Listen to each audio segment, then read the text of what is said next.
estar en esta noche escuchando la palabra del Señor, estudiando las Sagradas Escrituras. Damos también la bienvenida a todos aquellos que nos observan a través de Facebook, a través de la página de la iglesia allí en Facebook. Y vamos a estar compartiendo este mensaje que tiene un título en forma de pregunta. Y dice la palabra del Señor: ¿el maestro de América o el maestro de Medio Oriente? Y vamos a, como les decía, poner nuestra atención a la palabra de Dios. Creo que he sido claro en lo que he dicho al comienzo. Los niños se quedan quietos en sus asientos. Todos los grandes también tratamos de mantener ahí en sujeción a los niños y prestamos atención a la palabra del Señor. Amén. Juan capítulo 3, versículo 1 en adelante vamos a leer en esta noche. Evangelio según San Juan capítulo 3, versículo 1 en adelante. Dice Jesús y Nicodemo. Había un hombre de los fariseos que se llamaba Nicodemo, un principal entre los judíos. Este vino a Jesús de noche y le dijo: Rabí, sabemos que has venido de Dios como maestro, porque nadie puede hacer estas señales que tú haces si no está Dios con él. Respondió Jesús y le dijo: de cierto te digo, que el que no naciere de nuevo no puede ver el reino de Dios. Nicodemo le dijo: ¿cómo puede un hombre nacer siendo viejo? ¿Puede acaso entrar por segunda vez en el vientre de su madre y nacer? Respondió Jesús: de cierto te digo, que el que no naciere de agua y del Espíritu no puede entrar en el reino de Dios.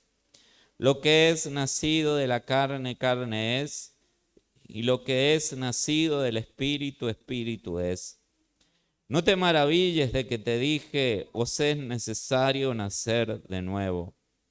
El viento sopla de donde quiere y oyes su sonido, mas ni sabes de dónde viene ni a dónde va. Así es todo aquel que es nacido del Espíritu. Respondió Nicodemo y le dijo: ¿cómo puede hacerse esto? Respondió Jesús y le dijo: ¿eres tú maestro de Israel y no sabes esto? Como personas que habitamos en esta parte del continente americano y sobre todo como sanjuaninos que somos, que pertenecemos a esta provincia de San Juan, que pertenece a nuestra República Argentina, hemos crecido siempre con la idea en cuanto a lo que es un maestro, a lo que significa un maestro y a lo que un maestro puede influir en una sociedad. Hemos crecido con la imagen de maestro de Domingo Faustino Sarmiento, conocido como el maestro de América, llamado por algunos como el padre de la educación. Y en su historia podemos encontrar también diferentes frases, pero algunas frases que precisamente sobresalen con respecto a otras frases. Y una de las frases precisamente de este prócer fue la frase: las ideas no se matan. Y hasta el día de hoy vemos en los murales, escrito en las paredes, o en algún lugar donde se hace referencia a este prócer, esa frase que resalta y que dice que las ideas no se matan. Lamentablemente, más allá de todo lo que representa Domingo Faustino Sarmiento para la educación, para nuestra provincia, para nuestro país, para América mismo, tenemos que decir que esa frase ha traído muchas cosas buenas, pero también ha traído otras cosas malas que a lo largo de la historia, del tiempo, han perjudicado también a nuestra provincia, a nuestro país, a la educación. Hasta el día de hoy se sigue experimentando con la educación misma, se siguen probando diferentes sistemas de educación que con el tiempo caen en desuso esos sistemas y se vuelven nuevamente a lo mismo. Pero quiero situarme con este ejemplo en la mente de Nicodemo y su idea de lo que es un maestro, de lo que era un maestro. Y dice la palabra de Dios que Nicodemo se acerca de noche a Jesús y lo llama Rabí. Rabí, que significa maestro. Y para entender el contexto histórico de lo que era un maestro allí en aquellos tiempos, cuando hablamos del término maestro, según el diccionario Alfonso Lockward, dice que la palabra Torá, que se traduce muchas veces como ley, significa también enseñanza o enseñando. Dependiendo del contexto, puede ser traducida como maestro. La labor de enseñanza era una de las responsabilidades del sacerdote para enseñar a los hijos de Israel todos los estatutos que Jehová les ha dicho, según Éxodo 35, 30 al 34. En el Nuevo Testamento, la palabra es didáscalos. El Señor Jesús era llamado maestro. Y en Hechos 22:3 dice: yo de cierto soy judío, nacido en Tarso de Cilicia, pero criado en esta ciudad, instruido a los pies de Gamaliel, estrictamente conforme a la ley de nuestros padres, celoso de Dios, como hoy lo sois todos vosotros. Fueron palabras del apóstol Pablo, que nombra allí a un maestro llamado Gamaliel, que fue aquel que lo educó en lo que era el fariseísmo.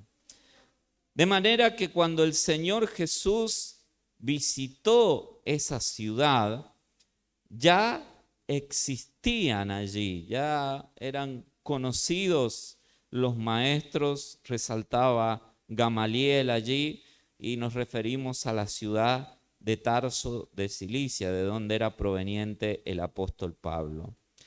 Ahora, el título de rabí, que quiere decir maestro, era un tratamiento que se aplicaba a las personas doctas en la ley.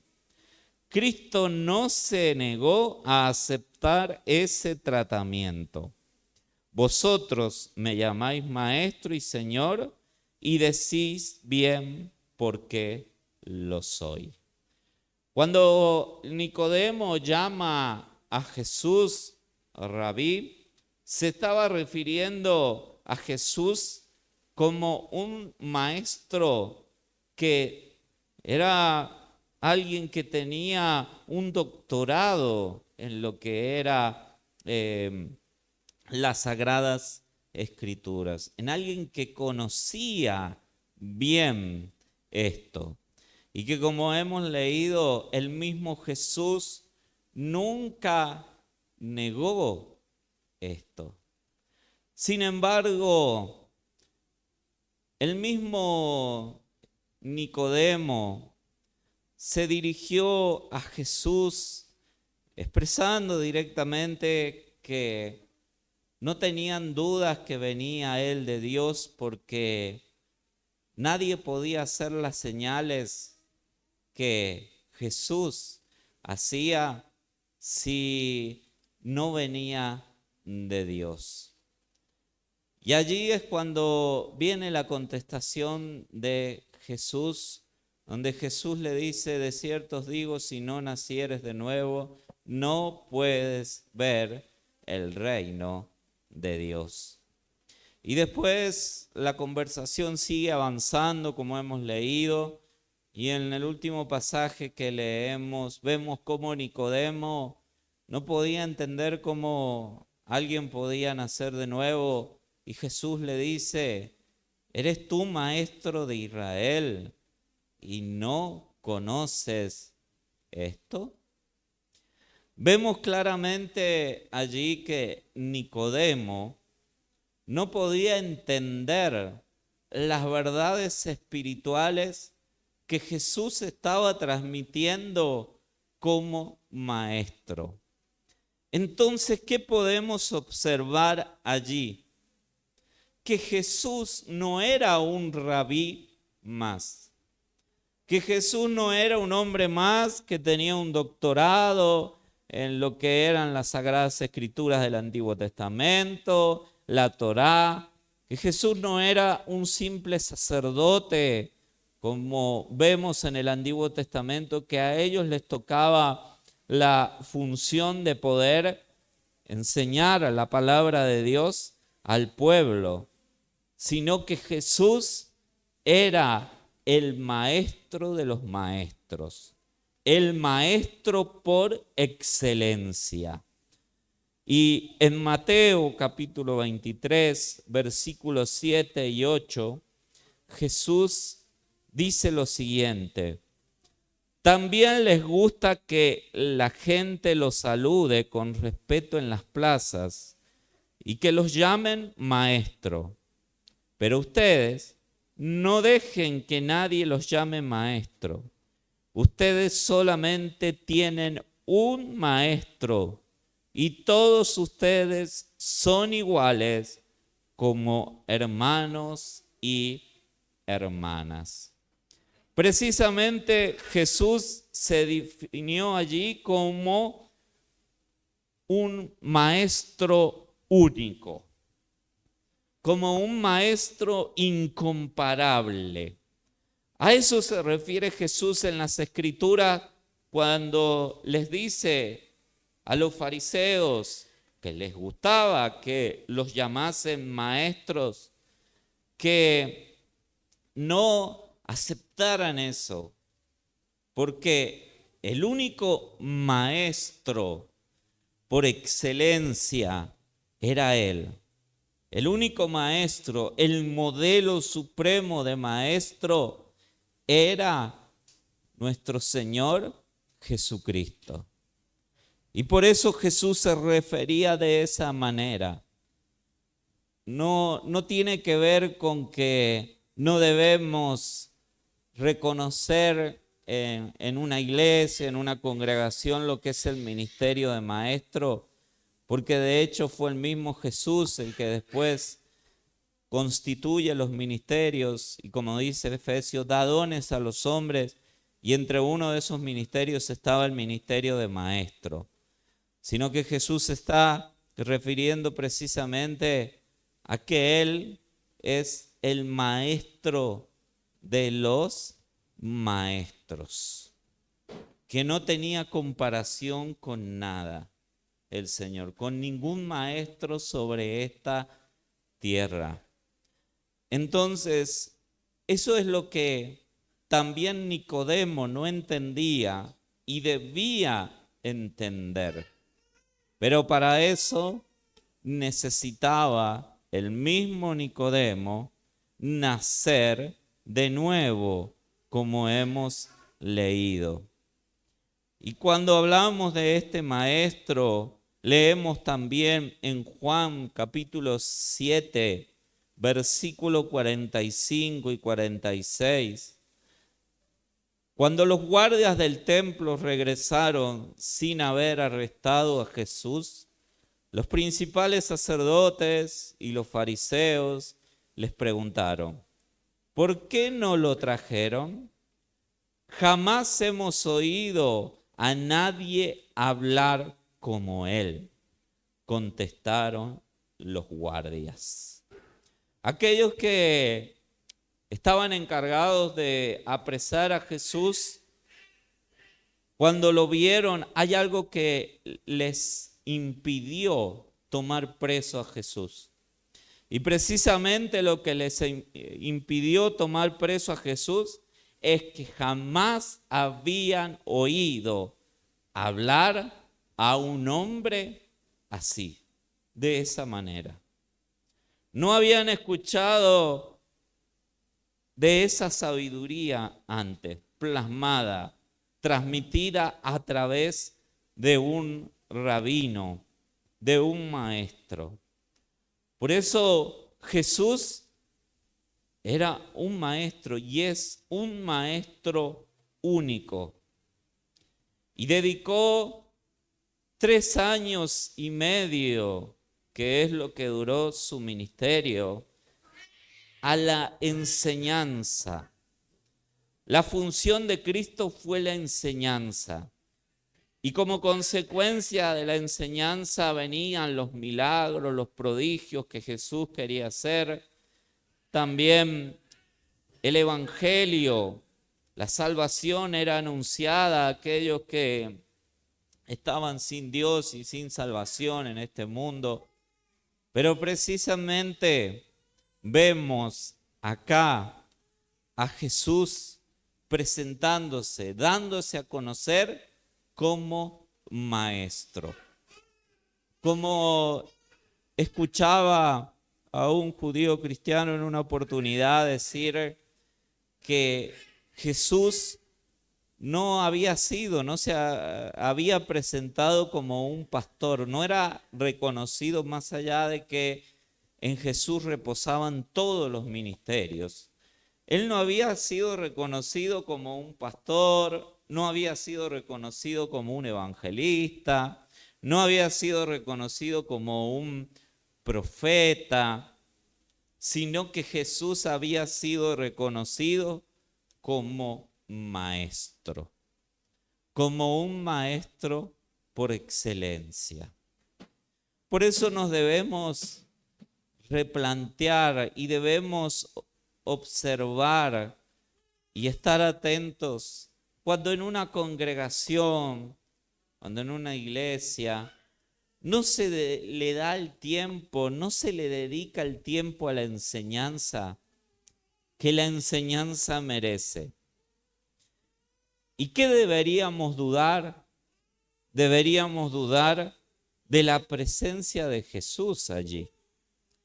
Porque si Jesús por naturaleza misma, siendo Dios, era un único maestro, yo me pregunto, porque lo he visto, porque hemos escuchado también, hoy en día el mundo de las redes sociales es muy grande y uno ve y observa cultos, diferentes cultos en muchas congregaciones. ¿Cómo se puede llegar a explicar que existan reuniones, cultos, que terminen sin la predicación siquiera de la palabra de Dios a los inconversos? Mucho menos ni hablemos de la enseñanza de la palabra de Dios. ¿Cómo puede ser que no se citen las Escrituras? ¿Cómo puede suceder eso cuando Jesús fue y es un maestro por excelencia? Cuando es único en esto. Entonces esto nos lleva a pensar también cuánto vacío existe de Dios en diferentes lugares, en diferentes congregaciones, en diferentes creyentes. Y yo no estoy diciendo que todos, porque vuelvo a recalcar, el ministerio de maestro así como los otros 4 ministerios, son ministerios específicos que Dios reparte como Él quiere a la iglesia. Pero todo aquel que tiene un encuentro con Jesús, que tiene una relación con Jesús, no debería ser una persona que esté vacía de la palabra de Dios, que esté vacía del Señor. No debería ser una persona que analice las cosas, que examine otras ideas con ideas propias y no por medio del filtro que es la palabra de Dios. Por eso debemos estar atentos a esto. Debemos verdaderamente estar atentos. Y otra característica que podemos ver de Cristo como ese maestro único, en Mateo capítulo 10, versículo 24 al 25, nos dice lo siguiente: los alumnos no son superiores a su maestro, y los esclavos no son superiores a su amo. Los alumnos deben parecerse a su maestro. Bueno, y después sigue diciendo, y los esclavos deben parecerse a su amo. Jesús no puede ser superado como maestro.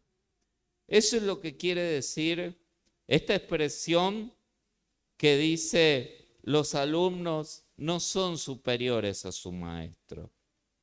Este pasaje se malinterpreta y lo he escuchado muchas veces predicado por otros pastores, por otros hermanos, diciendo que el discípulo, la persona que es discipulada por otro, no puede superar al que lo discipuló, porque la Biblia dice que el discípulo no es mayor que su maestro.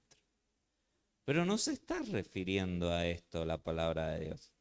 Se está refiriendo precisamente a Jesús como maestro. Y Jesús como maestro no puede ser superado de ninguna manera. Es único, es insuperable. Sus enseñanzas son aún, muchas de ellas, inalcanzables para nosotros. No conocemos todo del Señor. Los pensamientos de Dios están más arriba que nuestros pensamientos, que los pensamientos humanos, sobre todo. Pero como también el jueves veíamos, tenemos la mente de Cristo. Tenemos la mente del Maestro y podemos, con el paso del tiempo, aprender más de Jesús como maestro, de sus enseñanzas. Y lógicamente, si Jesús vive en nosotros, hasta Jesús nos da la sabiduría de cómo poder transmitir esas enseñanzas. Y hay algo que debe quedar claro. No podemos superarlo a Jesús, nadie puede superarlo a Jesús. Y en ese caso tal vez suena como desanimante para muchos, de decir, bueno, como dicen algunos, Jesús está allá, yo soy muy pequeño, y porque soy pequeño, bueno, como nunca voy a estar a la altura o nunca voy a estar cerca, hago lo que yo quiero.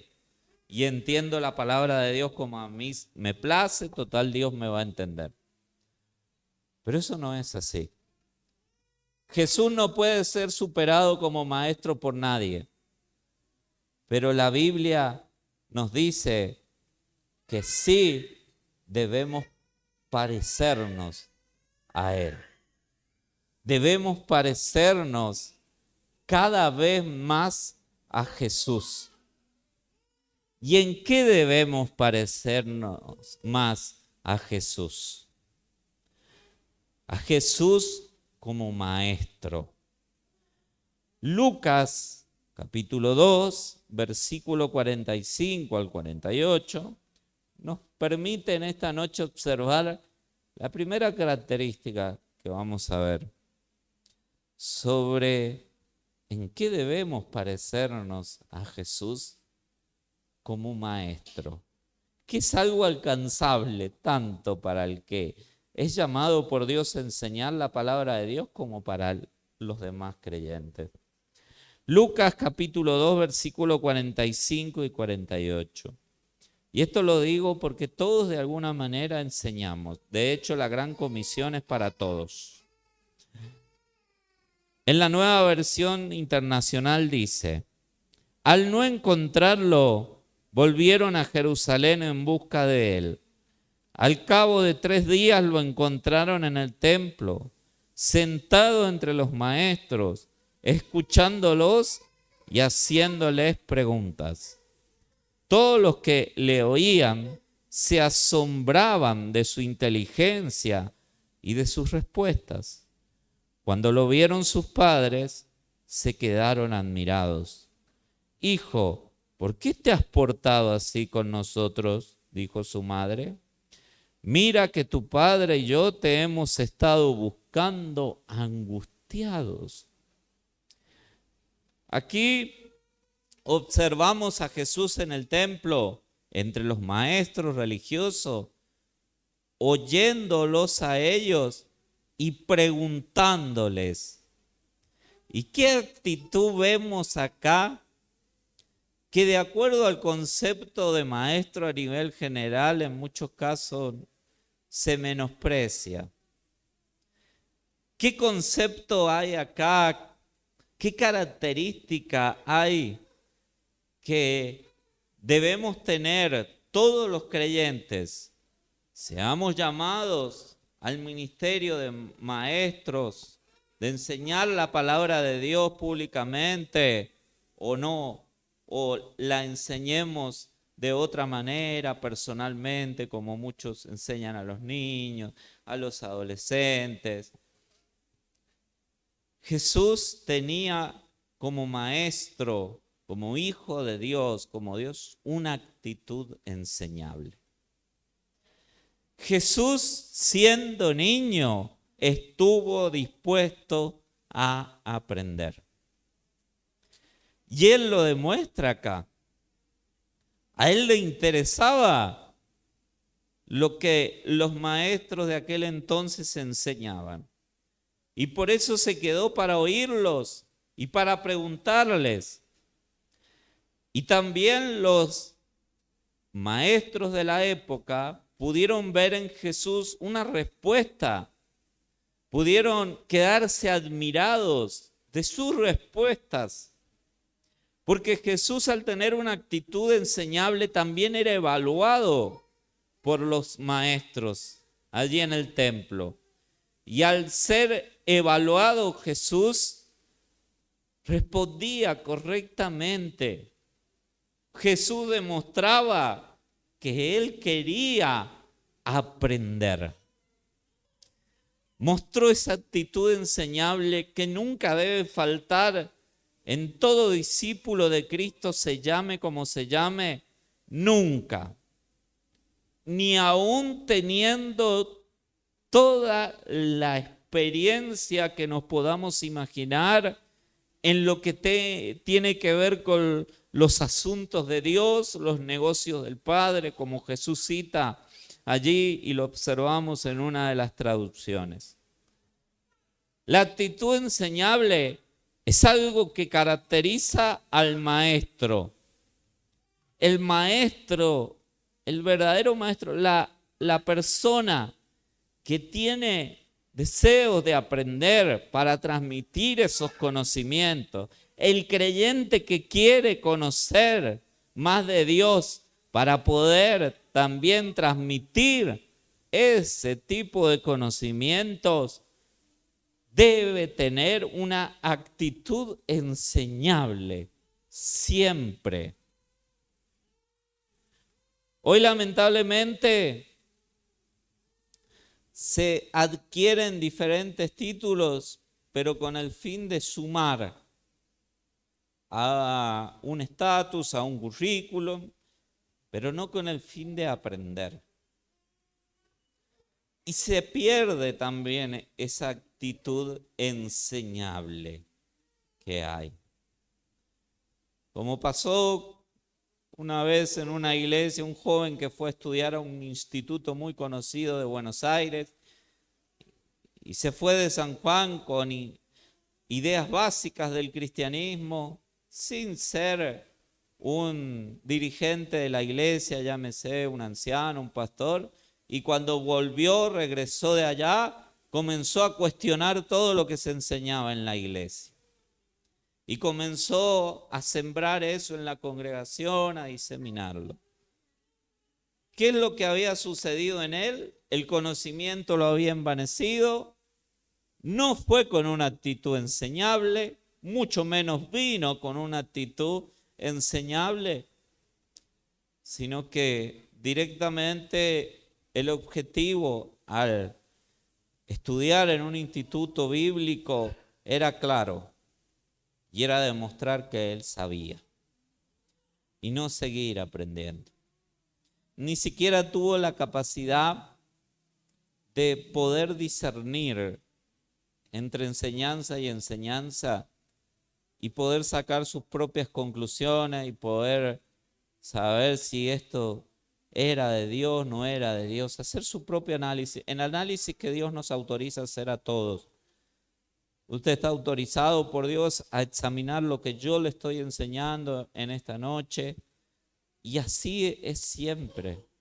Así Dios quiere que tengamos esa actitud como tenían esa actitud los cristianos en Berea.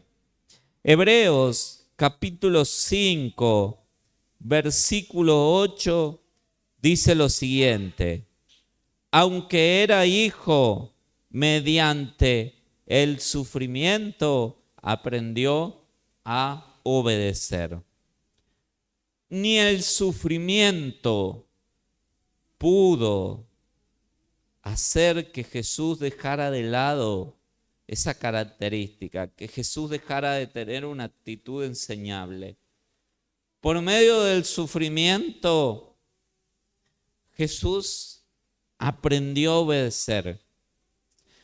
Y esa pregunta que Jesús le hace al Padre, que termina siendo para muchos una muestra de debilidad de Jesús y algo que podría decir que Jesús pecó, como algunos piensan, en realidad fue una pregunta que demostró que Jesús, en medio del sufrimiento y de estar a un paso de la muerte, tenía una actitud enseñable. Cuando él le dice a Dios, le pregunta: Dios mío, ¿por qué me has desamparado? Él experimentaba el desamparo del Padre por causa de que todo nuestro pecado estaba sobre él en la cruz. Entonces, él le preguntó al Padre. Él no lo cuestionó al Padre. Él mostró su actitud enseñable, pero en otro ámbito, en el ámbito del sufrimiento, donde es muy difícil para muchos conservar la actitud enseñable en medio del sufrimiento.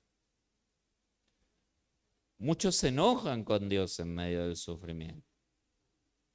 Muchos se resienten, creen que es injusto lo que están pasando, lo que están atravesando. Pero Jesús no se dejó gobernar por las emociones, sino que Él canalizó de la manera correcta. Él le preguntó a Dios el Padre, ¿por qué estaba experimentando ese desamparo? Entonces, nuestra actitud enseñable, sea la circunstancia que sea, no debe variar, no debe cambiar. Siempre, cuando tenemos una actitud enseñable, aún de los peores momentos, aprendemos. que son desagradables cuando suceden, sí.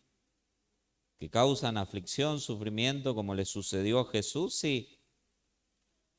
Pero que nos llevan a aprender. Por algo la palabra de Dios dice que mejor es la casa del luto que la del banquete. Porque en la casa del luto hay reflexión sobre la vida, sobre lo transitorio que es la vida. Pero cuando andamos de banquete en banquete, no hay reflexión alguna sobre eso. Sino que llega la muerte en un momento y nos sorprende.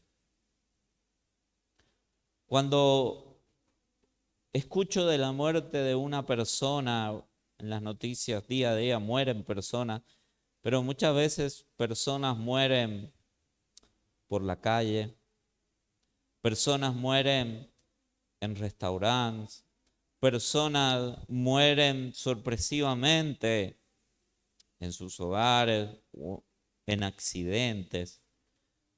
Yo lo primero que me pregunto es, ¿estará si esa persona en ese momento que le sucedió eso estaba preparada para morir? Si verdaderamente la persona estaba en condiciones espirituales de morir, de decir, me voy a la presencia del Señor. Es lo que siempre debemos analizar. Caer en decir que muera cuando una persona está en terapia intensiva, que muera para que la persona pueda descansar. Si la persona es inconversa, no descansa en ningún lado. Se muere, sale de este sufrimiento de la vida para ir a un sufrimiento peor. Ahora, si la persona es creyente, eso cambia. Pero siempre debemos reflexionar sobre eso, sobre la vida, lo transitoria que es la vida. Y que debemos estar preparados para morir. Los niños deben estar preparados para morir. Tal vez suena, tal vez ofensivo o puede sonar hasta traumático para un niño. Pero no solamente muere gente grande, no solamente mueren jóvenes, mueren niños también día a día. Y hay una realidad que debemos saber. No todos los niños van al cielo. Porque la Biblia dice que de los niños es el reino de Dios, pero se está refiriendo a los niños que no tienen conciencia de pecado. Cuando el niño ya sabe distinguir entre lo bueno y lo malo, si la muerte lo sorprende, el niño no va al cielo. El niño no es salvo.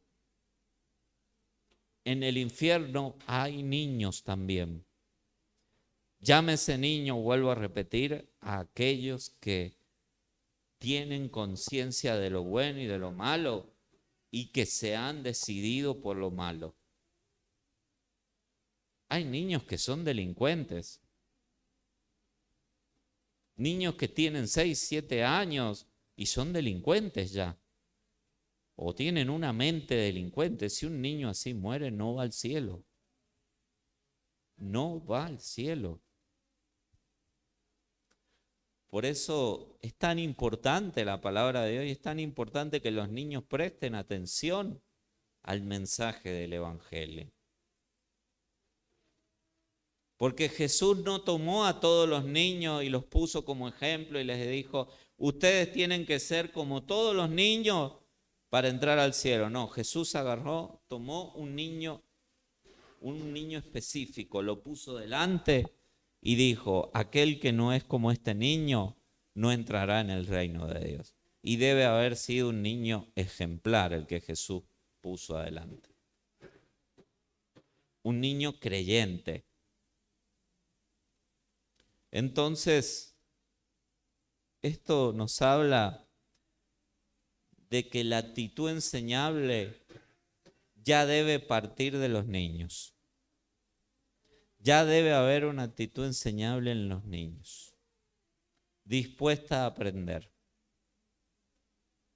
sino un día le preguntemos en el cielo a Spurgeon, ¿qué es lo que el Señor como un niño aún todavía le dijo?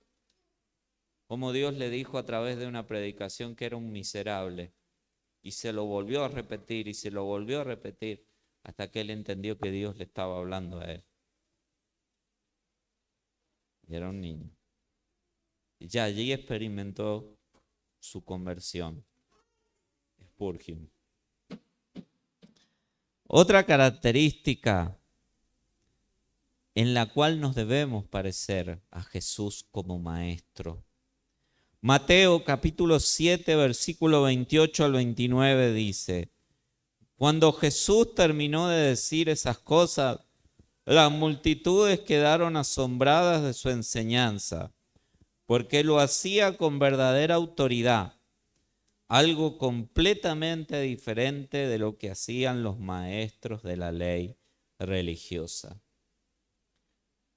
Debemos enseñar con autoridad. Si es algo que distinguió a Jesús de los demás maestros de la época, era que Jesús lo hacía con autoridad. Y autoridad no es gritar, no está hablando de que lo hacía con gritos, no está hablando de eso, sino que está hablando de que él vivía lo que enseñaba. Lo hacía con autoridad. Entonces, nosotros cuando enseñamos, debemos hacerlo con autoridad. ¿Y cómo lo vamos a hacer con autoridad? Si nosotros practicamos, vivimos lo que enseñamos. Si realmente creemos en eso y nos esforzamos día a día para vivir de esa manera. Y Jesús lo hacía así. Lo hacía con autoridad. Y es importante esto. Lucas 4:20 al 21 dice: lo enrolló de nuevo, se lo entregó al ayudante y se sentó. Todas las miradas en la sinagoga se fijaron en él. Después Jesús comenzó a hablarles: la escritura que acaban de oír se ha cumplido este mismo día. Con autoridad lo hizo. Jesús expresó: yo soy aquel del cual hablan las escrituras. Hoy la escritura se ha cumplido. ¿En cuántas cosas podemos nosotros decir hoy la escritura se cumplió en mi vida? Hoy hice esto y la palabra de Dios se cumplió. Experimenté la eficacia de la palabra de Dios. Y hay en ese momento, hay una satisfacción espiritual que experimentamos, por más duro que sea el momento. A nadie le gusta, creo, ni quiere confrontar a las personas con su pecado. A nadie. Pero cuando lo hacemos basado, teniendo como motor el amor hacia esa persona y a la vez siendo consciente de la gravedad del pecado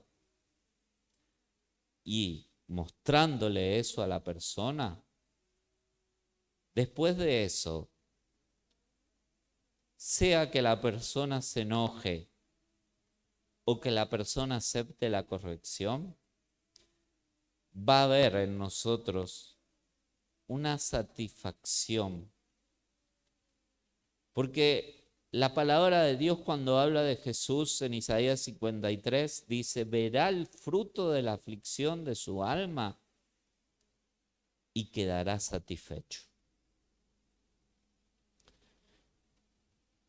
No solamente la satisfacción se experimenta con actos de misericordia, cuando somos misericordiosos, sino que también esa satisfacción llega cuando la justicia de Dios se aplica.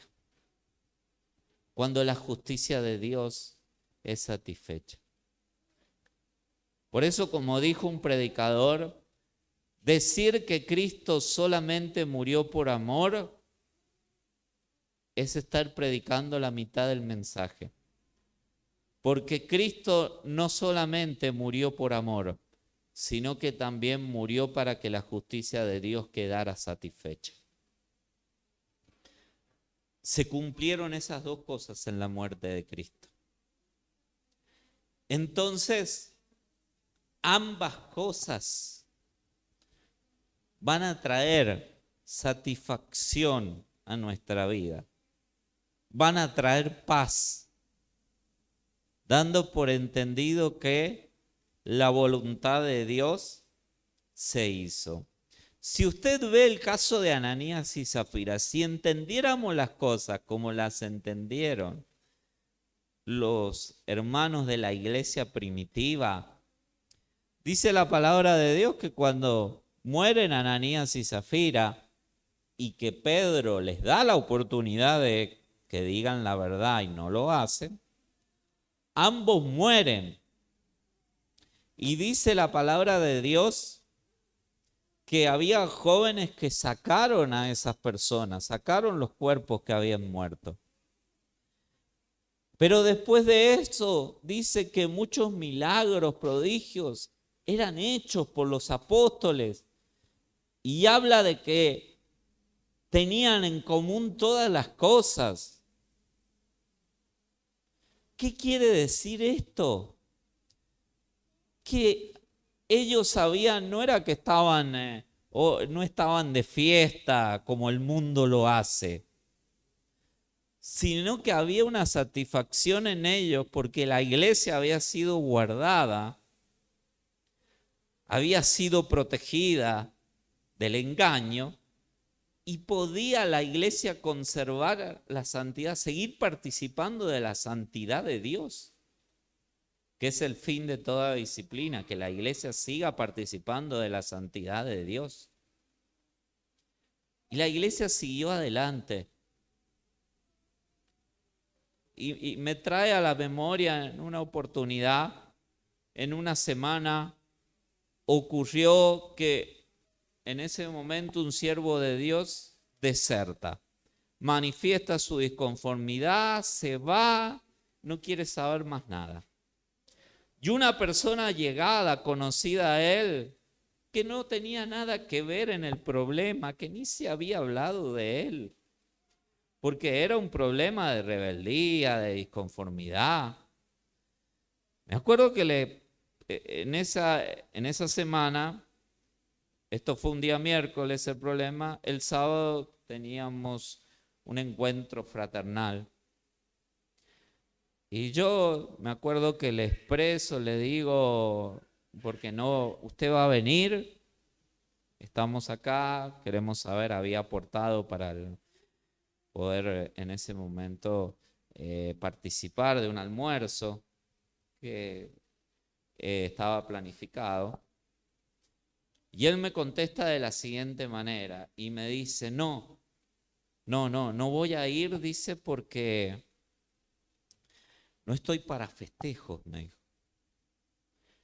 Y después me dice, porque lo que ha pasado entre esta persona y usted, que son dos referentes espirituales, bueno, de esa manera. ¿Sabe qué entendió por un encuentro fraternal? Entendió que era un cumpleaños de 15, un casamiento. Así veían las cosas. Entonces, yo le expresé que no era así y no siguió la conversación. Cuando nosotros tenemos la mente del mundo, vamos a entender las cosas como el mundo las entiende. Por eso es que hablamos de la mente de Cristo. Un encuentro fraternal, un momento de comunión, que era algo natural en la primera iglesia. Dice que se reunían en las casas todos los días, compartían el pan con sencillez de corazón, alabando al Señor, y el Señor añadía a la iglesia los que habían de ser salvos. Era algo común, parte de la iglesia. El deseo de compartir.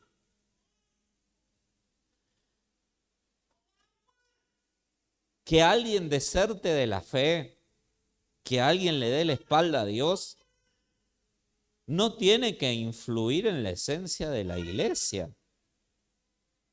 No me voy a volver egoísta porque alguien desertó de la fe y me enojé y todo eso, y ahora tengo derecho a hacer lo que a mí me place. Porque era mi amigo, era esto. No, yo no lo voy. Aunque sé que he actuado mal, pero yo como soy amigo de esa persona voy hasta la muerte con él, como dicen algunos. No es así. La iglesia en Jerusalén siguió funcionando, siguió cumpliendo su fin, las cosas seguían adelante. Y aún en medio de la muerte, Pablo decía, estas cosas les escribo para que no se pongan tristes como los que no tienen esperanza, dando autorización a la tristeza, pero no a una tristeza que nos consume. Es por eso que conceptos así deben ser dejados de lado. Y debemos tener la mente de Cristo.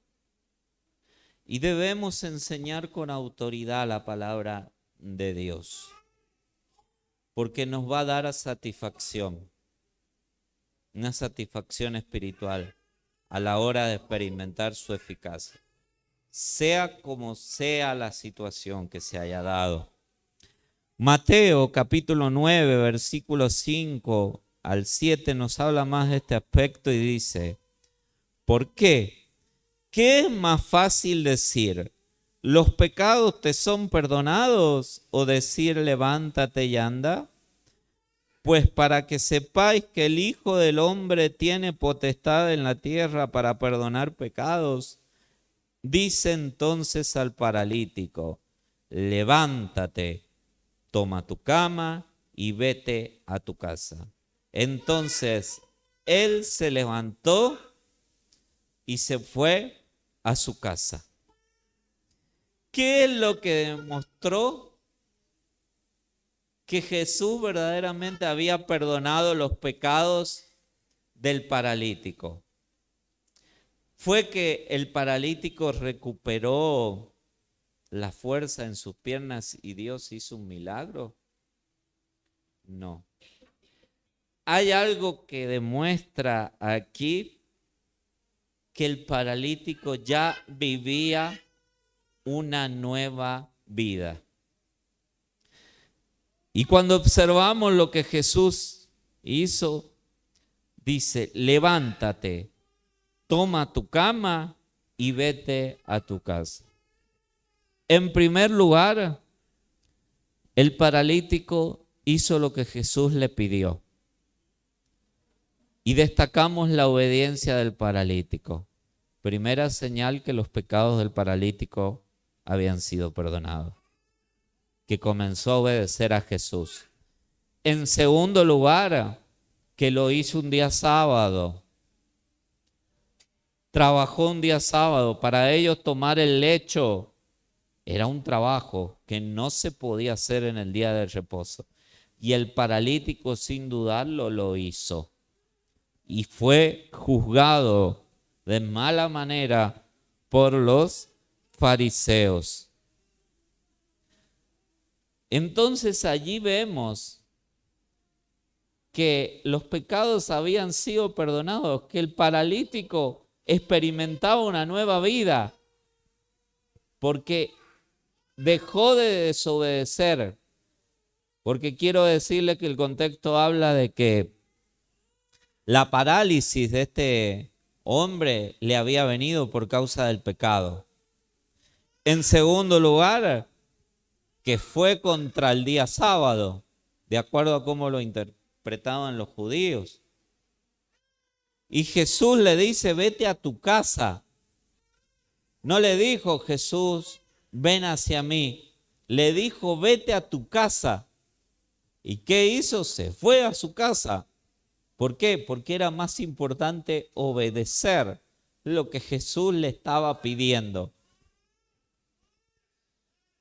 Allí Jesús demostró que tenía autoridad para perdonar pecados. Lo que demuestra es que si nosotros tomamos este consejo, enseñamos con autoridad, seamos maestros llamados por Dios al ministerio o no, si tomamos este consejo de la palabra de Dios, hay como resultado vida nueva, vida eterna, salvación, cuando lo hacemos con autoridad. Y eso es lo que debemos hacer. Hacerlo con autoridad. Y sabe que está tan manchado esto que en un momento me comentaron de una situación de un padre de familia que nunca se bautizó, nunca se convirtió al Señor, asistió a la iglesia y ve a su yerno que de un momento a otro se deja de congregar. Y dice que este hombre, claro, era el jefe de familia, jefe de casa, se acerca a su yerno y le dice, ¿qué pasa? Dice, ¿por qué has dejado de ir a la iglesia? ¿Por qué has dejado de asistir a los cultos? ¿Por qué no vas? Y dice que el muchacho lo miró, se sonrió y le dijo, ¿y usted? ¿Usted me dice que vaya a los cultos? ¿Usted me está diciendo eso? Le digo, vaya usted primero. Para que veamos el ambiente donde nos movemos. Un ambiente que en muchos casos es de hipocresía. Es de una total hipocresía. Como se da en eso que parece muy gracioso, pero se mostró un acto de hipocresía. Porque era así.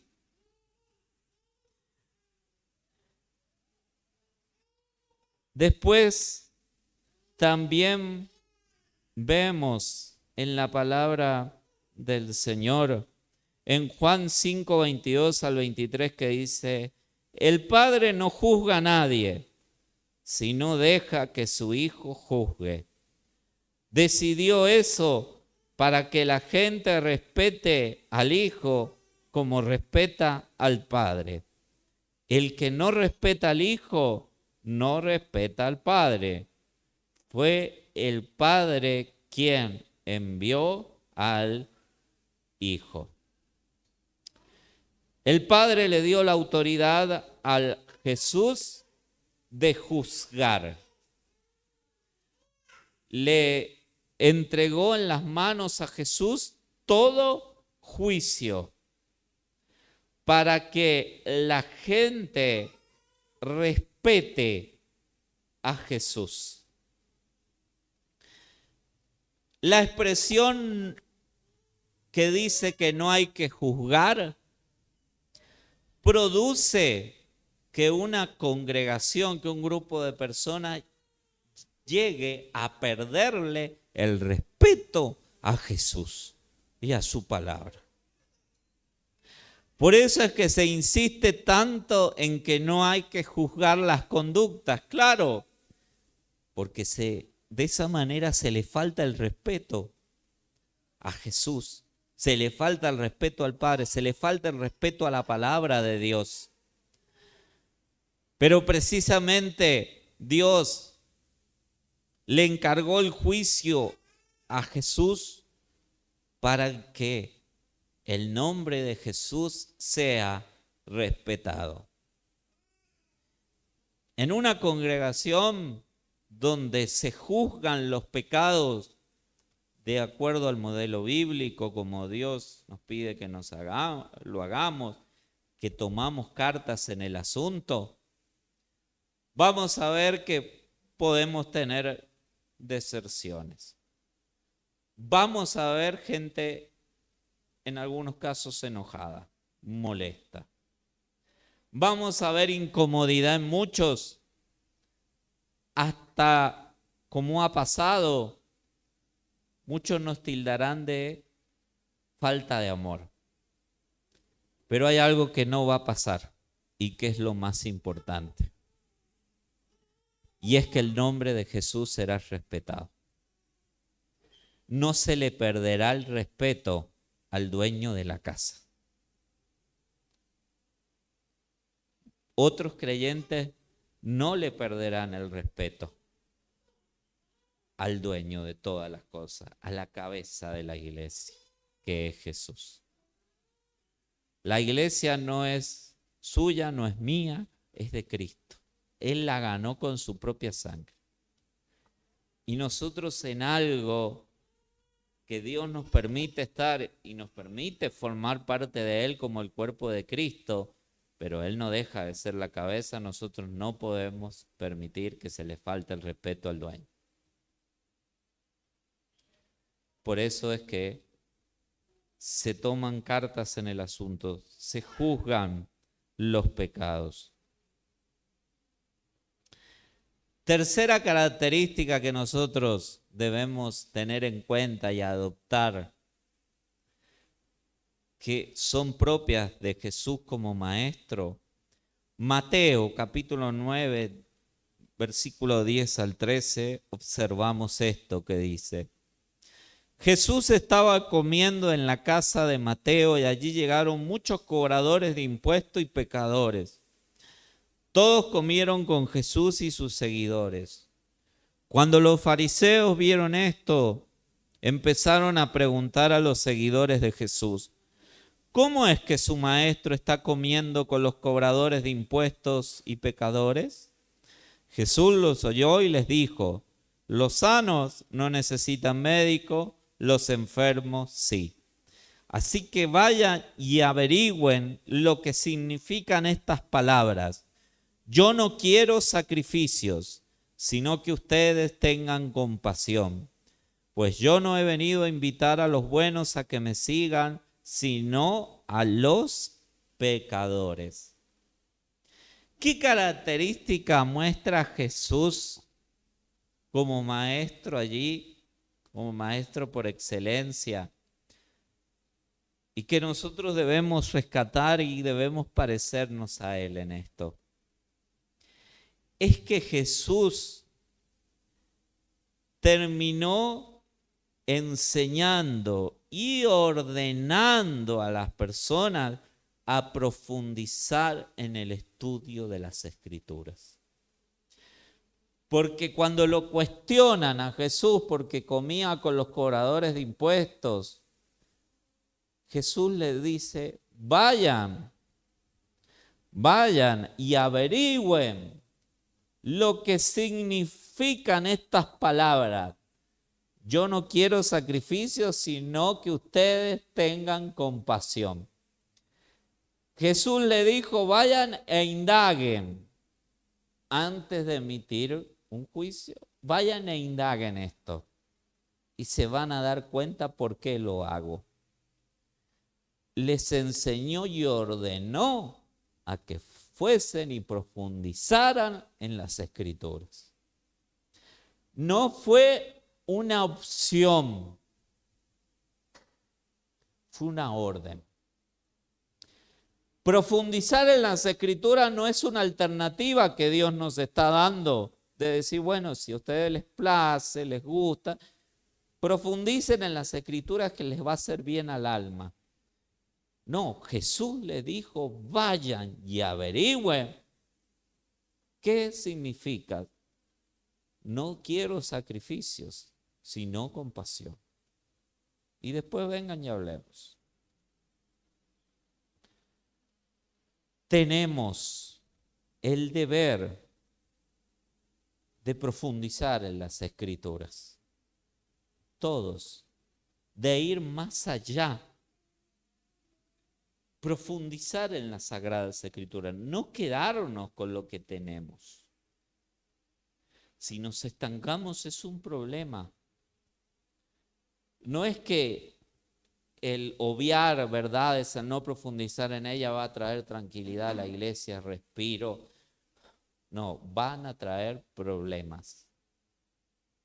Juan 5, 39 al 40 dice: ustedes estudian las Escrituras con mucho cuidado, porque piensan que las Escrituras les darán vida eterna.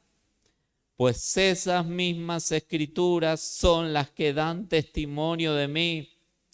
Pero ustedes no quieren venir a mí para tener esa vida. ¿Qué hacían los fariseos? Profundizaban en las Escrituras.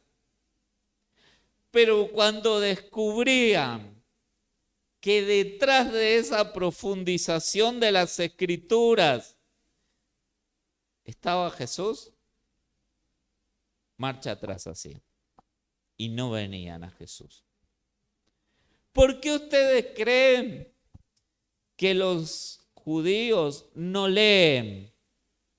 Que el judaísmo en sí no lee Isaías 53 en una sinagoga. ¿Por qué creen que han sacado Isaías 53? Porque si leen Isaías 53 se encuentran con Jesús. Porque si profundizan en Isaías 53 se encuentran con Jesús. No se encuentran con ningún otro. No se encuentran con el rey David. No se encuentran con Abraham. No se encuentran con Moisés. No se encuentran con Aarón. No se encuentran con Elías. No se encuentran con Eliseo. Se encuentran con Jesús. Entonces, ¿qué es lo más fácil? Saquemos Isaías 53, porque vamos a pasar vergüenza.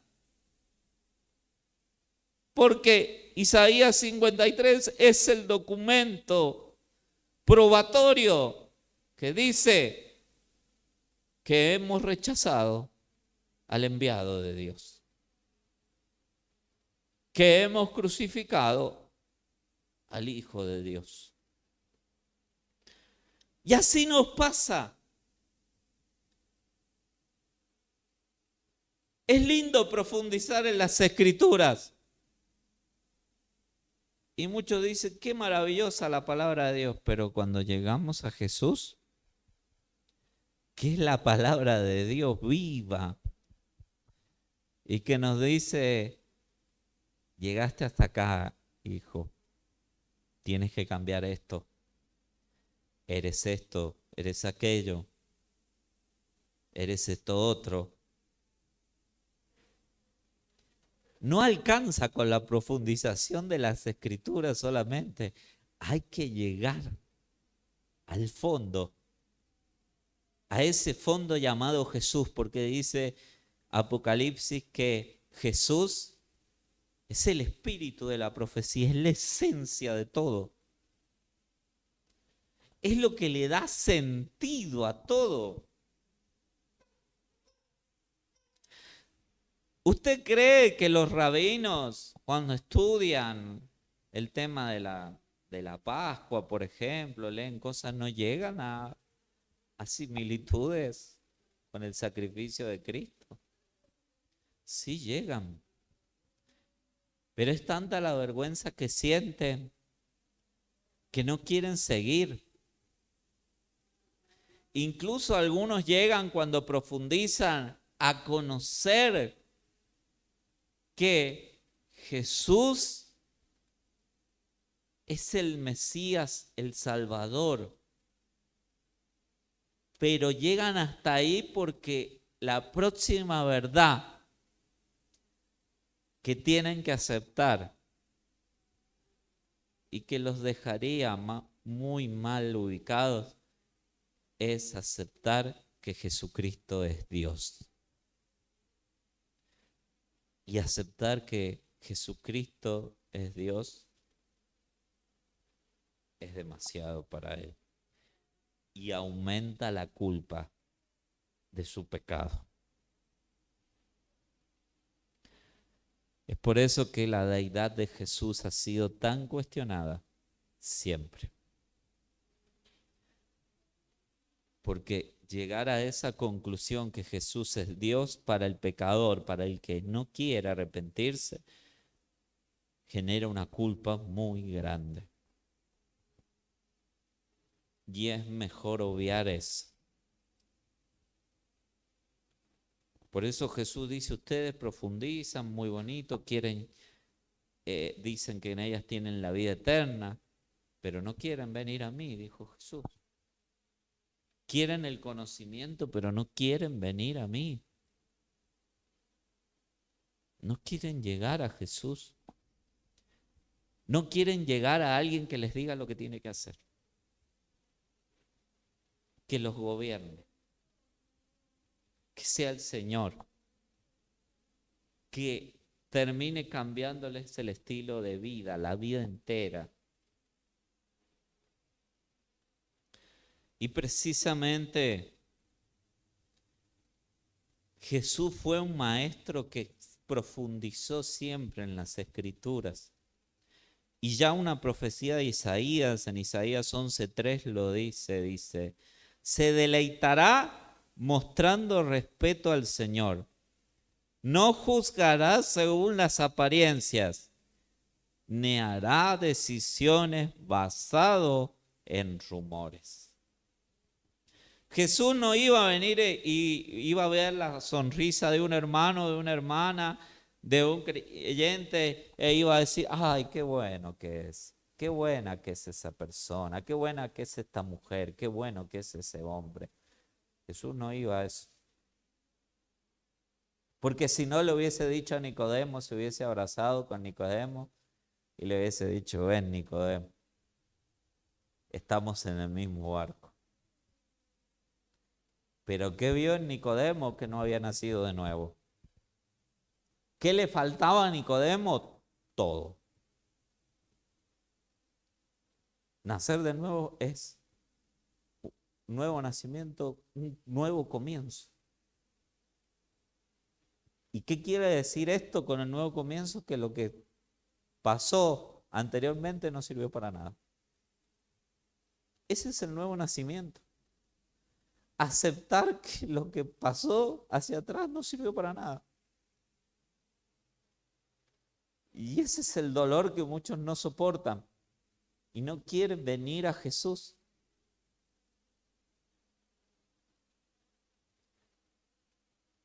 Con Cristo tenemos todas las cosas, en Él están reunidas.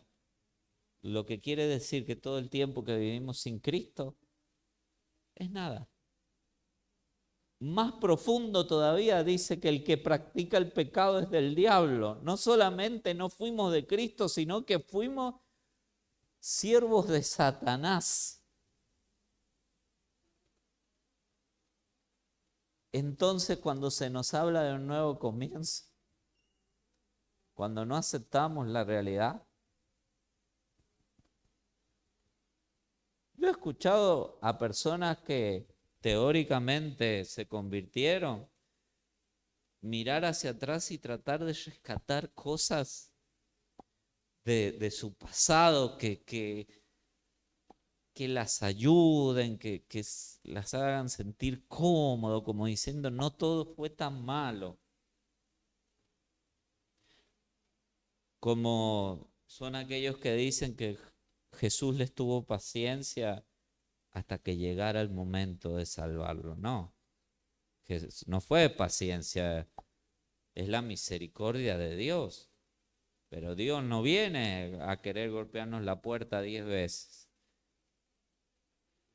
El Señor quiere que sea una vez y que ingresemos al reino de Dios por medio de Jesucristo, que podamos nacer de nuevo. Eso es un nuevo comienzo. Nosotros aceptamos que toda la vida lejos de Cristo no fue nada. Miren, Pablo lo deja bien en claro. Él dice y habla de él en un momento y todo lo que él era, pero él necesitó 14 años porque comenzó de nuevo. 14 años para llegar a ejercer el ministerio al cual Dios lo llamó, que era de llevar la palabra de Dios a los gentiles. 14 años pasaron. Y tal vez, si pensamos como el mundo, podríamos decir, no, pero no tendría que haber pasado tanto si él ya conocía el Antiguo Testamento.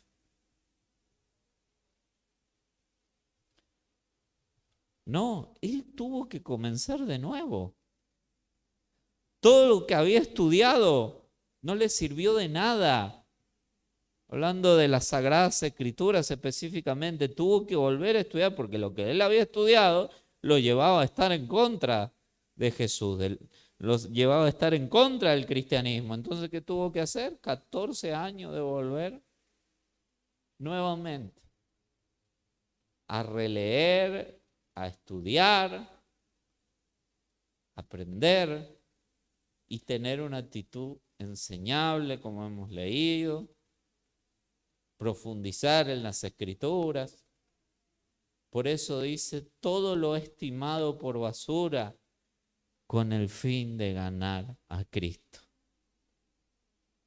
Si Dios, porque Él es Dios, quiere utilizar algo que en esa vida sin Cristo Él dispone que sea así, toma eso, lo separa y lo trae, como puede ser, para que me entienda, un estudio determinado o tal vez el haber aprendido un idioma determinado como Pablo sabía.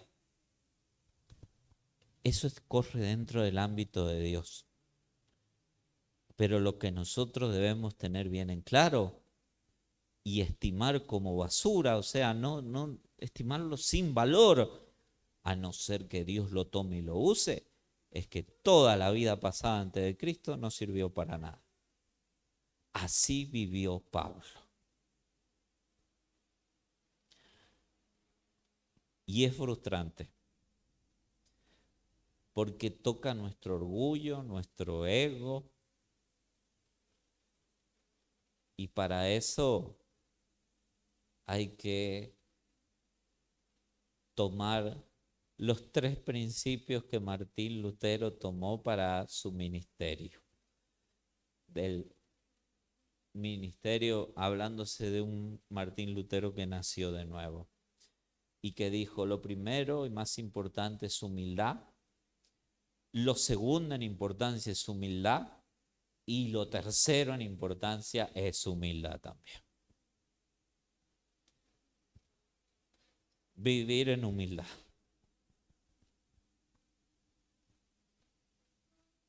Entonces, debemos ver eso. Debemos profundizar en eso. Cuando llegamos a Cristo nos damos cuenta de eso. Y profundizar es llegar a ver a Cristo con mayor claridad. Sea 1, 2, 3, 4, 10, 20, 30 años lo que hayamos vivido en el mundo, antes de nacer de nuevo, estimado como basura. Valor, basura. Si Dios después quiere utilizar algo, Él es Dios. Lo hará. Pero no lo hará a través de una persona que no nació de nuevo, sino que lo hará a través de una persona nacida de nuevo y con la mente de Cristo, que ve las cosas de otra manera. Y nosotros podemos estar dentro de eso. Cuarta característica en la que nos debemos parecer a este Cristo como maestro. Marcos capítulo 4, versículo 10 al 12 dice, después a solas con Jesús los 12 y los que estaban alrededor de él, Le preguntaron respecto a las historias. Jesús les respondió: ustedes tienen el privilegio de entender la verdad que no se ha dado a conocer sobre el reino de Dios. A los que quedan afuera, todo se les da en forma de historias, para que, por más que miren, no vean, y por más que oigan, no entiendan, para que no cambien y no sean perdonados. La cuarta característica en la que nos debemos parecer a este Cristo como maestro es que este maestro tuvo personas más cercanas que otras. Jesús como maestro tuvo personas más cercanas que otras. Jesús tuvo a 12 que estaban las 24 horas con él prácticamente. Vivían, iban, dejaron todo y lo siguieron. Tenían algunas mujeres también que estaban con ellos y que servían a Jesús y a los apóstoles con sus bienes, dice la palabra de Dios, entre las cuales estaba María Magdalena. Era el círculo íntimo de Jesús. Eran las personas más cercanas. Y las personas más cercanas a Jesús fueron las que más aprendieron de Jesús. Porque no solamente lo oyeron, sino que lo vieron hacer. Pero las más lejanas, aquellas que querían seguir a Jesús de lejos, la palabra de Dios les llegaba de otra manera. Les llegaba en forma de historias. Como muchas veces, que se entienda bien, les llega a los niños para que ellos puedan entender, con el fin de poder profundizar, lógicamente, pero les llega por medio de situaciones, hay que ser claro con él. A la gente le llegaba a través de historias esto. Entonces, al llegarle a través de historias se cumplía la profecía, que por más que escuchaban cosas sencillas, ni esas cosas sencillas se entendían. Pero el círculo íntimo, privado de Jesús, sí. Jesús les dijo: a ustedes yo les digo toda la verdad. Y Jesús, como maestro, tuvo pocas personas que estaban cercanas a él. Pero las pocas que estuvieron cercanas a él lo terminaron entendiendo, comprendieron la verdad, la pusieron en práctica, con errores, con caídas, hasta algunos abandonando, pero Jesús les revelaba la verdad. Hasta llegó un momento de decirle: ¿por qué a ellos les hablas en parábola? ¿Por qué les hablas a través de historia? Y Jesús le dice: porque a ellos no les corresponde saber. Dios conoce los corazones y veía que no había interés en esas personas en profundizar. Y siempre crecemos. En la iglesia hay de los dos tipos. La iglesia de Cristo. Personas cercanas a Jesús que quieren saber la verdad y personas que se conforman con seguirlo de lejos, y mientras menos profundidad haya, mejor, o no entienden y terminan perdiendo hasta lo que no entienden, hasta lo que sabían, lo poquito. Y Jesús se dirige, les habla a través de historias, a través de parábolas. Y esas cosas sencillas que no pueden comprender demuestra que no se lo puede seguir a Jesús de lejos. Que hay que estar cerca. para poder oírlo y verlo también. Marcos 3, 13 y 14 dice que luego Jesús llamó a los que quiso llevar consigo, se retiró a las montañas y ellos se fueron con él. Entre ellos eligió a 12 para que estuvieran con él y luego enviarlos a otros lugares para anunciar su mensaje. Los llamó apóstoles. Los llamó Jesús para que estuvieran con él.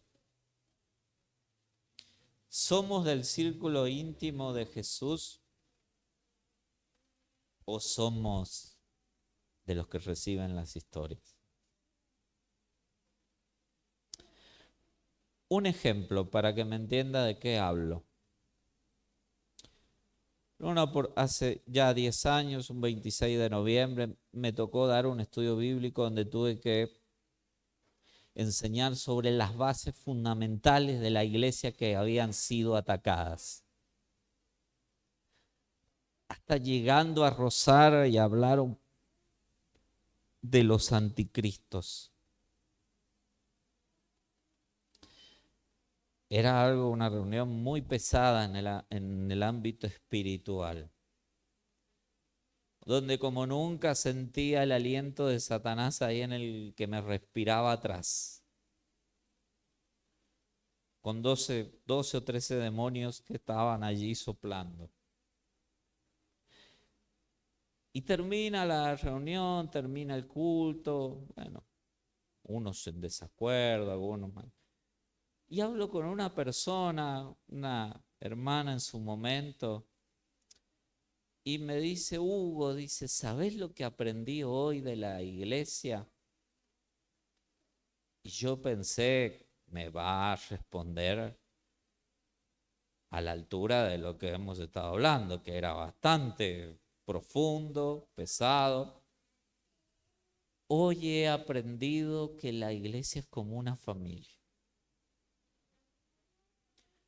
Yo en ningún momento de la predicación de ese 26 de noviembre del año 2015 me refería a la iglesia como familia. Ni cerca pasé.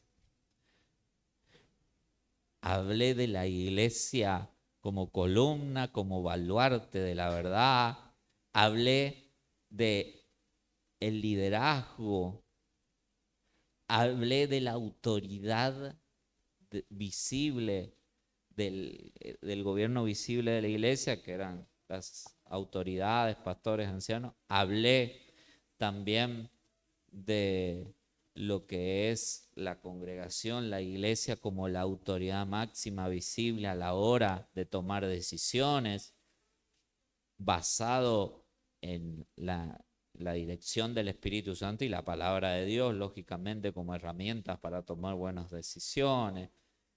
Hablé lógicamente de Satanás, de sus estrategias.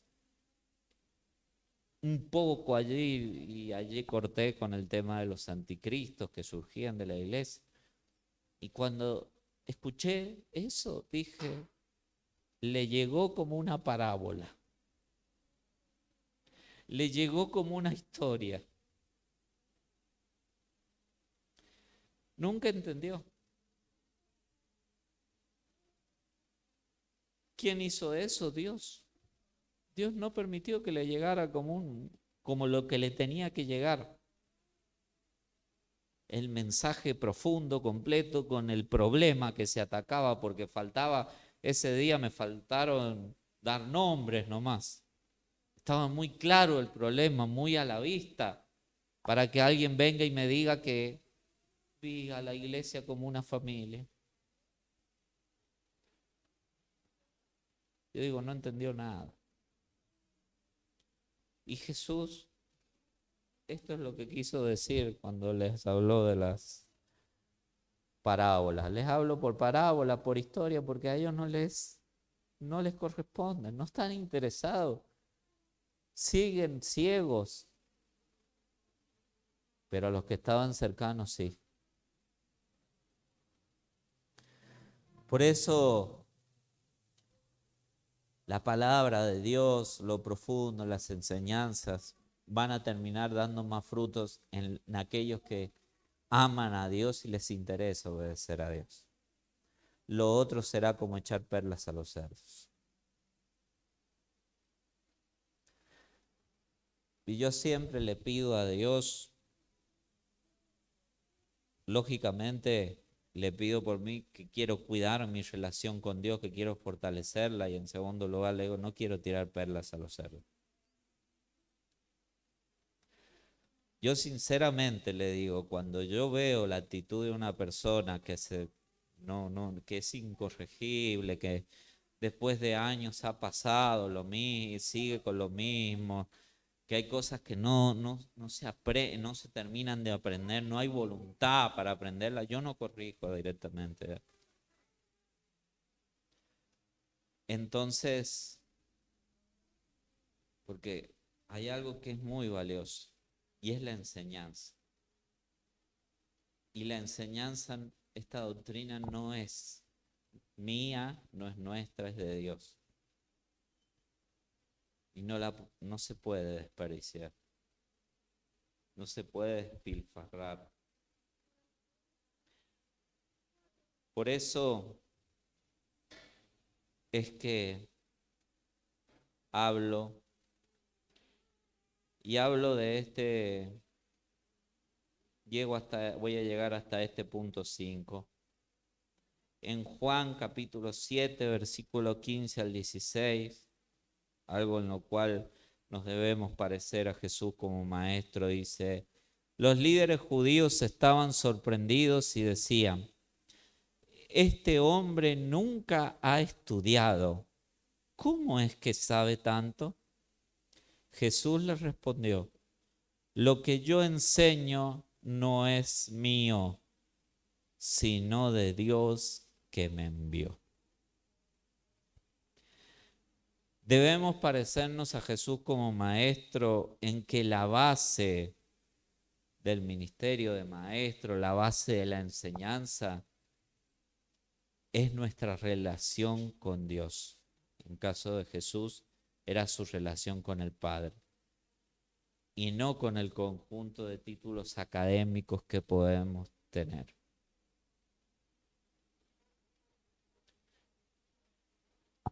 Para que veamos que esto no es así, que no se puede tomar como base los títulos académicos para decir, este es un buen siervo, este es un pastor.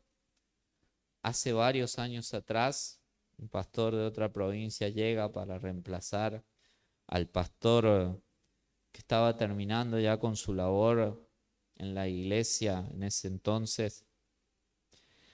Y se da a conocer, más o menos ya había venido anteriormente a retiros espirituales y lo iba conociendo. Y en una conversación, me acuerdo, en un retiro, él comenzó a decir, a describir todo lo que él había hecho. Bueno, yo hice primero escuela bíblica, nombró, después hice un posgrado, nombró cosas así. Después también me comencé a enseñar en un instituto bíblico, lo nombró, muy importante a nivel nacional. Y uno llega y dice, bueno, ¿qué me queda ahora? Y dice, bueno, vamos por la licenciatura en teología, por más, así nombró. Ese pastor duró un año y se enojó porque llegó un mail equivocado a su casilla donde hablaban mal de él. Y en eso que hablaban mal de él, bueno, obviamente atacaban su función, que no la estaba ejerciendo como se decía. Había una persona de la congregación, una mujer hermana en ese momento que estaba involucrada. Era la conversación con otro siervo de Dios en su momento.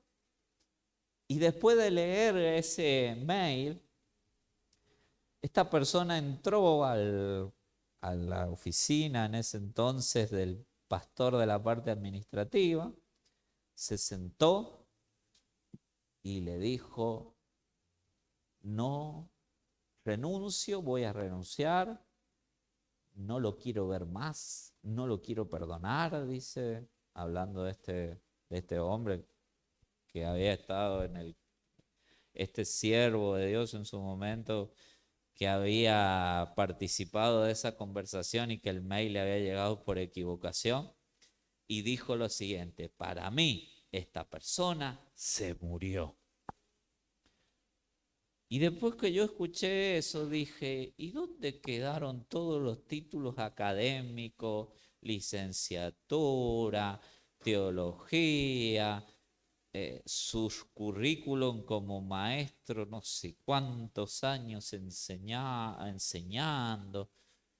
si él no fue capaz ni siquiera de perdonar? Porque si él veía que las cosas se hacían difíciles para seguir, hubiese dicho: renuncio, no voy a, no me voy a llevar bien, esta persona está interfiriendo, me voy, punto. Pero él dijo: se murió, cerrando toda posibilidad de poder arreglar en ese momento el problema cuando se podría haber arreglado. Más allá que la actitud de este otro hombre con la mujer de esa conversación estuvo muy mal. Pero decir se murió. Entonces, directamente, su ministerio claramente no estaba basado en una relación con Dios, estaba basado en los títulos académicos. Porque podemos enseñar, pero con una profundidad asombrosa. Pero si no entendemos que hay que perdonar, y me refiero al perdón, no es que nos vamos a abrazar, vamos a retomar la comunión, porque se perdona muchas veces y no se retoma la comunión. Una cosa es el perdón y otra cosa es restablecer la comunión con esa. Pero yo puedo perdonar y la otra persona no perdona a nadie, sigue en lo mismo. O terminar con un arreglo, perdón, listo, y seguimos por nuestros caminos, como pasó con Jacob y Esaú. Pero cerrarle toda la puerta y decir se murió, me parece que era, no me parece, era demasiado. Un ministerio,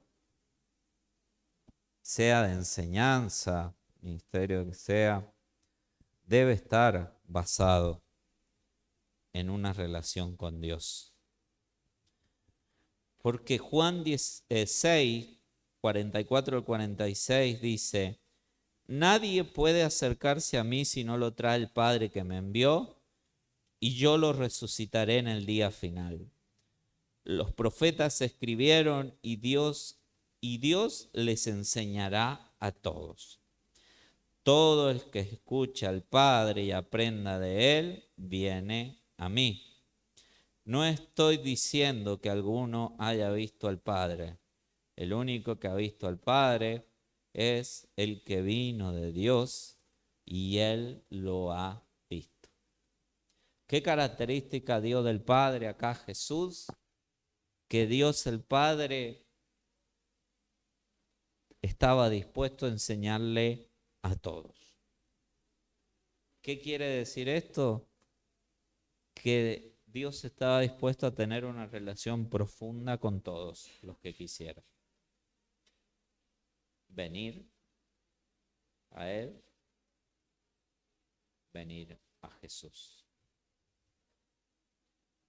Entonces, está basado en esto, en una relación con Dios. Y no digo que los institutos, las escuelas bíblicas y todo eso esté mal, porque al contrario, cuando es guiado por Dios, es una herramienta maravillosa conocer las verdades bíblicas. Ahora, si vamos a acumular títulos, para nada. Entonces, es importante esto. Es importante conocer esto.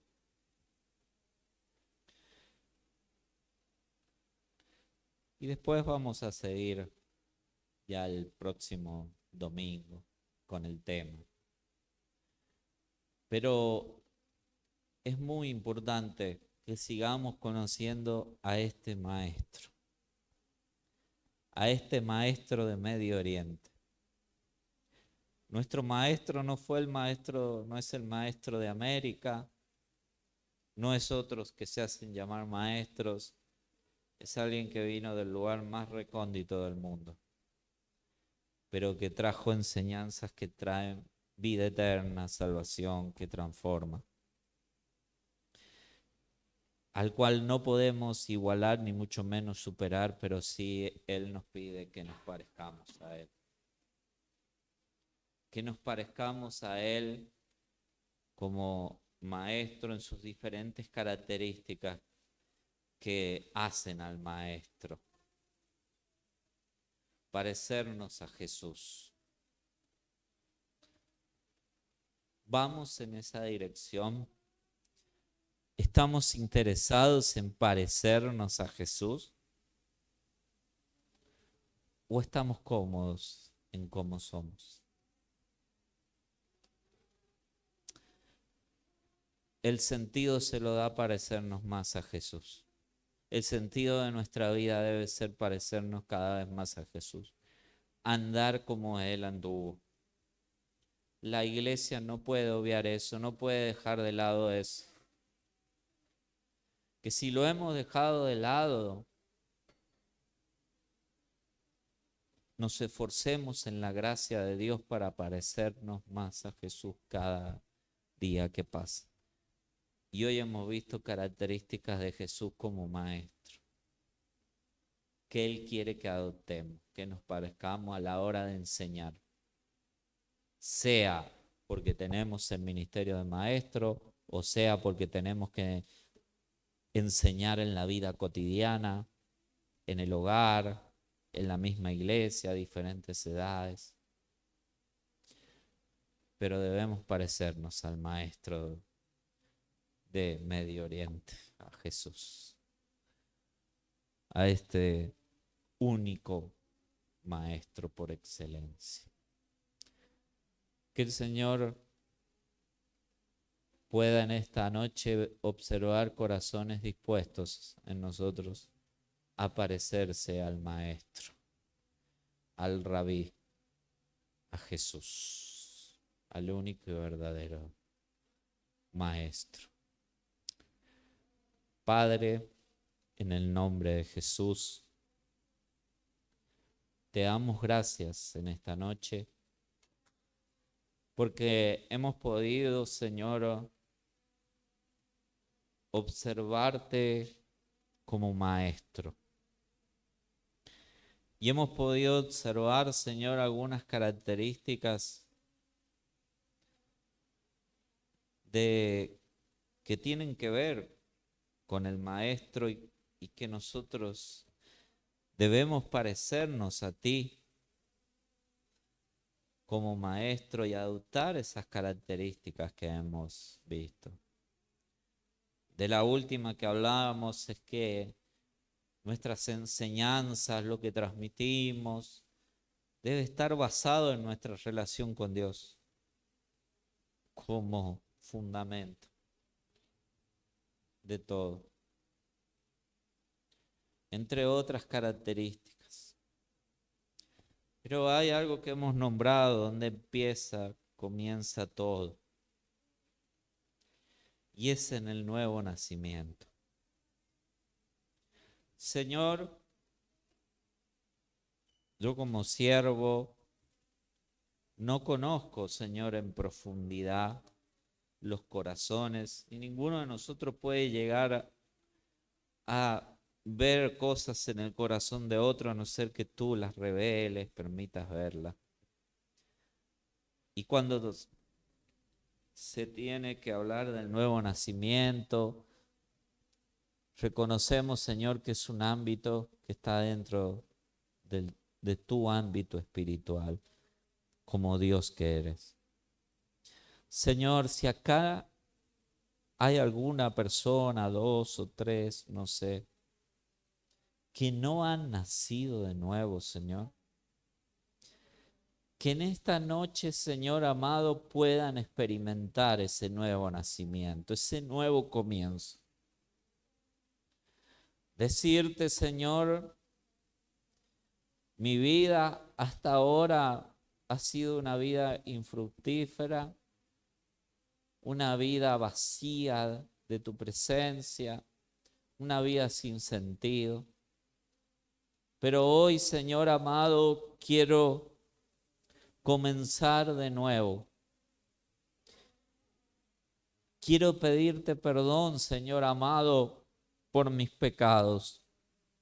Quiero pedirte perdón por el pecado que es aquel que da lugar, espacio a los demás, que es el pecado de rechazarte, Señor Jesús. Y en esta noche, aceptarte como Señor y Salvador, dueño, Rey de mi vida. Y comenzar una vida distinta, tomado de tu mano, Señor. En el nombre de Jesús, oro al Padre, porque desde este momento soy un hijo, una hija de Dios. Y estoy en Cristo y soy una nueva criatura. Y tengo la seguridad que desde ahora en más mi vida va a ser una vida totalmente diferente, porque tú, Señor, tomarás el timón de mi vida, dirigirás mi vida. Gracias, Señor, por lo que tú me das, por la oportunidad que tú me das. Y desde ahora en más, Señor, comienzo a tener una actitud enseñable,